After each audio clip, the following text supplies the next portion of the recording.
అందరికీ నమస్కారములండి.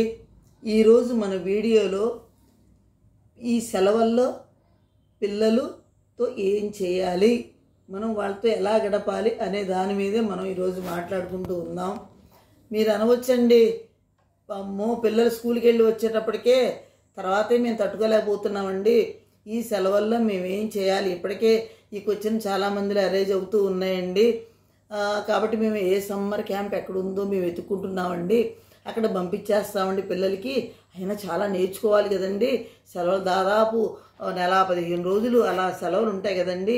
ఇన్ని రోజులు పిల్లలకి వేస్ట్ చేయడం అనేది కరెక్ట్ కాదు కదా, ఎందుకంటే మా ఎయిమ్ చాలా గొప్పవాళ్ళు కావాలని కదా. ఇది ఈవెన్ ఎడ్యుకేటెడ్ పేరెంట్స్లో ఉన్న ఆలోచన కూడా. నేను ఎందుకు చెప్తున్నానంటే, ఎప్పుడు కూడా నేను పిల్లల యొక్క మానసిక స్థితిని అంచనా వేసుకొని వాళ్ళ సైకాలజీ ప్రకారమే మనం పెంచుకోవాలి, మన ప్రతి చర్య ఉండాలి. ఇది నేను ప్రతిసారి కూడా నొక్కి ఒక్కడి నుంచి చెప్తూ ఉన్నాను. ఎందుకంటే ఈ వ్యక్తిత్వానికి ఎక్కడ తూట్లు పడతాయో రేపొద్దున ఎందుకు పనికి రాకుండా వాళ్ళు పోయే పరిస్థితి ఉంది. ఎందుకంటే మీరు చూడండి, మీకు జూన్లో స్కూల్ స్టార్ట్ అయితే ఏప్రిల్ వరకు కూడా పిల్లలు వాళ్ళ యొక్క స్కూల్ కావచ్చు, అదేవిధంగా వాళ్ళ హోంవర్క్లు కావచ్చు, వాళ్ళ యొక్క ఎగ్జామ్స్ కావచ్చు, దాదాపు మొత్తం ఒత్తిడితోనే ఉంటారు. ఇప్పుడు వాళ్ళకి అన్నీ కంప్లీట్ చేసుకొని వాళ్ళు చక్కగా వాళ్ళు ప్రశాంతంగా సెలవులు ఇచ్చే పర్పస్ కూడా అదేనండి.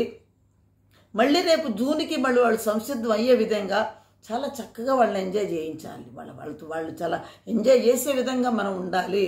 మీరు అనుకోవచ్చు, ఇప్పుడు అవునండి మనం ఎక్కడ ఏమి నేర్పకపోతే ఈ టైం ఇది ఇప్పుడు ఉన్న పోటీ ప్రపంచంలో వెనకడిపోతారు కదా అని చెప్పేసి చాలా మందిలో డౌట్ ఉంటుంది.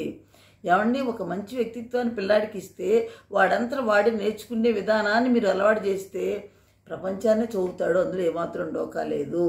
అయితే మరి వాళ్ళు ఏం చేయాలండి, ఇంటి దగ్గర మార్నింగ్ నుంచి ఈవినింగ్ వరకు వాళ్ళు ఏం చేస్తారండి? ఇది మళ్ళీ ఒక ప్రశ్న మనకు తలెత్తూ ఉంటుంది. ఎందుకంటే మీకు చెప్పేది ఏంటంటే, ఇప్పుడు మా బడి అయిపోయిందమ్మా, ఇప్పుడు మీ ఇల్లే ఒక బడి, మీరే ఒక టీచరు.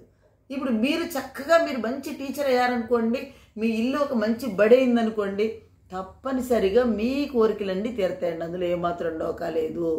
ఎందుకంటే ఈ మారుతున్న సమాజంతో, ఈ మారుతున్న విద్యా వ్యవస్థతోటి పిల్లలకి కావాల్సినవి కొన్ని దొరకటం లేదు. ఏమిటో చెప్తాను, ఆ విలువలు అవి నేర్పే పరిస్థితులు కనిపించట్లేదు.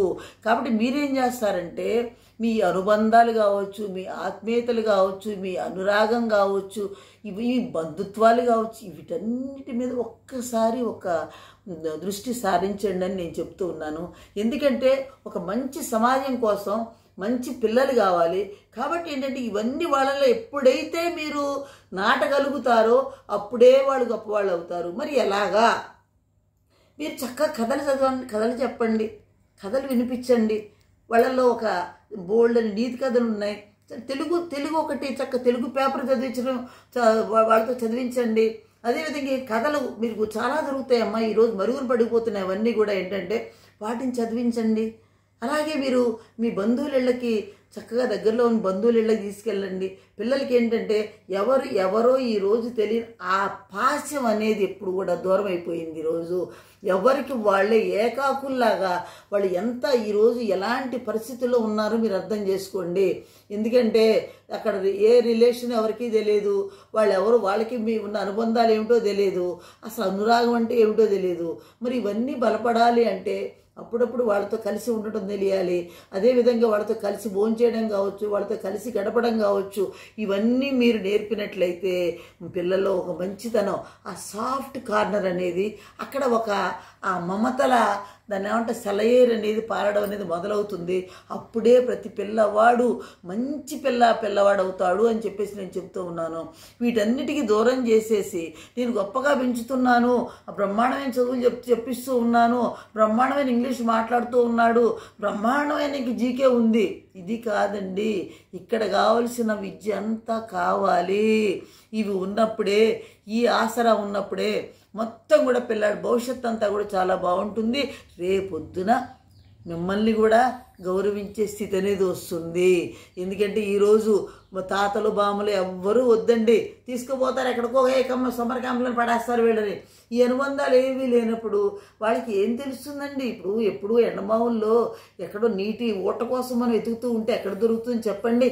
అది కాబట్టి ఏంటంటే మనం అలా తయారు చేయొద్దండి. ఆ ఏకాకుల్లాగా, ఎండమావుల్లో ఏకాకుల్లాగా మనం ఎప్పుడు తయారు చేయొద్దండి.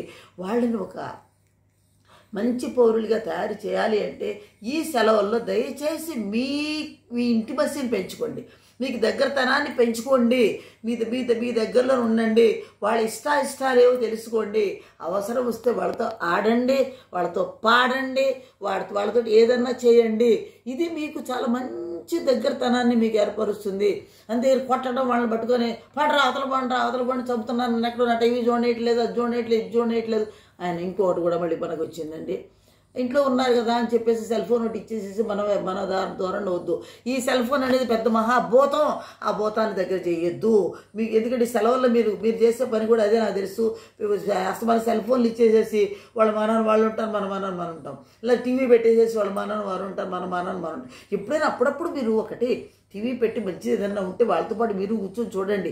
మరీ వాటికి అస్సలు వాళ్ళ దగ్గరికి పోవద్దండి, అదేదో భూతం అని చెప్పేసి నేను చెప్పడం లేదు, చేయండి. అదేవిధంగా ఇంకొక చిన్న చక్కటి హ్యాబిట్ ఒకటి మీరు అలవాటు చేయండి. చక్కగా మీరు ఇంట్లో చక్కగా చిన్న ప్లాంట్స్ పెంచండి. ఎందుకంటే పిల్లల్లో ఒక సెన్సిటివిటీ పెంచాలి అంటే ఆ ప్లాంట్స్ పెంచడం దగ్గర నుంచి ప్రతిరోజు దీన్ని నీళ్లు పోయాలి, దీన్ని ఎలా చూసుకోవాలి, ఆ కేరింగ్ అనేది అక్కడి నుంచే స్టార్ట్ అయిపోతుంది. ఇప్పుడు ఎండాకాలం బయట ఎలా వేస్తామండి అని మీరు అనొచ్చు, బట్ ఇంట్లో మీ దగ్గర ఏ చిన్న డబ్బాలు అన్న ఏదన్నా ప్రతి ఒక్కడికి మీకున్న పిల్లలకి వాళ్ళకు 2 డబ్బాలు ఇచ్చేసి ఇదిగో నువ్వు ఈ మొక్క పెంచుకో, నువ్వు రోజు నీళ్లు పోసుకో, నీ మొక్క ఎంత బాగా పూలు పూస్తుంది, నీ మొక్క ఎంత బాగా పెరుగుతుందో ఇలా చెప్పండి. వాళ్ళల్లో మీరు అనొచ్చు ఈ మేడం ఏంటంటే ఈ మొక్కలు వస్తామని గొడవ అని చెప్పేసేసి. కానీ మొక్కలకి మనిషికి చాలా రిలేషన్ ఉందండి. నేను ఎప్పుడు ఏది చెప్తున్నా కూడా అనవసరంగా ఒక్కటి కూడా చెప్పను నేను. దానివల్ల చాలా ప్రయోజనం ఉన్నప్పుడే నేను చెప్తాను నేను. ఎందుకంటే ఒక మొక్కని చాలా ప్రేమగా వాళ్ళని పెంచుతున్నాము అంటే ఆటోమేటిక్గా వాళ్ళలో తెలియని ఒక ప్రేమతత్వాన్ని మనం పెంచుతున్నాం అనేది మీరు ఎప్పుడు మర్చిపోకండి. అదేవిధంగా ఆ పచ్చదనం మనకిచ్చే ఆనందాన్ని మర్చిపోవద్దు, అది ఇచ్చే మనకు ఆక్సిజన్ని మనం మర్చిపోవద్దు. ఓకే అండి, మీరు సెలవుల్ని ఎప్పుడు కూడా పిల్లలకి దూరం చేయొద్దండి. పిల్లలకి ఆ సెలవులు అనేవి వాళ్ళకు శాపంగా మార్చొద్దు.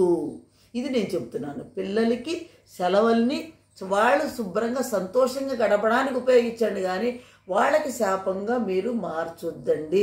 ఇది మీ అందరికీ కూడా చేతులు జోడించి నేను సవినయంగా మీకు నేను ప్రార్థిస్తూ ఉన్నాను. నేను అందరికీ కూడా మీకు హ్యాపీ హాలిడేస్.